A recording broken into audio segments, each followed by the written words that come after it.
Successful এবং rich পিপলদের একটা common characteristics হচ্ছে যে তারা সবসময় তাদের যে অ্যাম্বিশন থাকে, যে ড্রিম থাকে, সেটা বাস্তবায়ন করার জন্য ওরা 24/7 খাটে। সেটার জন্য যত চ্যালেঞ্জই আসুক, যত কষ্টই হোক, তারা তাদের অ্যাম্বিশনটা ফুলফিল করার চেষ্টা করে।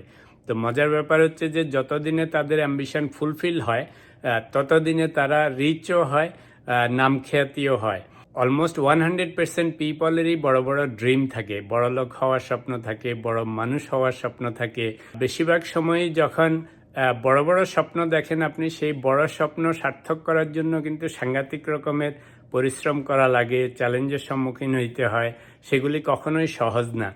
মাত্র 1% পিপল তারা তাদের অ্যাম্বিশনকে ফুলফিল করার জন্য, ড্রিম ফুলফিল করার জন্য তারা লেগে থাকে।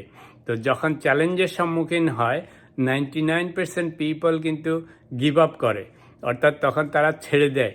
তো সেই জন্য দেখা যায় তাদের লাইফে সাকসেস অত আসে না। তো যেহেতু 1% পিপল লেগে থাকে, তো যতদিনে তাদের ড্রিম সাকসেসফুল হয়, ততদিনে দেখা যায় তাদের নাম খ্যাতিও হয়, টাকা পয়সাও হয়। পৃথিবীতে এমন কোনো প্রফেশন নাই যেটাতে আপনি যদি বেস্ট হন, সাকসেসফুল হন, সাংঘাতিক নামকাম হয়, তখন টাকা থাকে না। এই টাকা সবসময় সাকসেসের সাথে আসেই।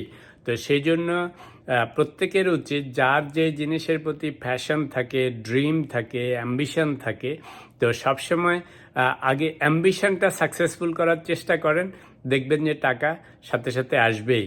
টাকাটা সবসময় সাকসেসের সাথে আসে। পৃথিবীর এমন কোনো লোক নাই যে সাকসেসফুল হয়েছে, নামখ্যাতি হয়েছে, কিন্তু টাকা নাই। তো সেই জন্য প্রথম ড্রিমটা ঠিক করেন, অ্যাম্বিশনটা ঠিক করেন এবং সেটাকে পারসু করেন। তো যারা ইয়াং ম্যান বিশেষ করে, তাদের যদি অ্যাম্বিশন থাকে বা কোনো ড্রিম থাকে লাইফে বড় হওয়ার জন্য, সেটা পড়াশোনায় হোক, খেলাধুলায় হোক, ব্যবসা বাণিজ্যে হোক, বা কোনো কিছু আবিষ্কার নিয়ে হোক, তো যেই ড্রিমটা থাকে, forget about money, just পারসু your dream. As soon as you achieve your dream, you will have tons of money, you will have success, name, fame, everything.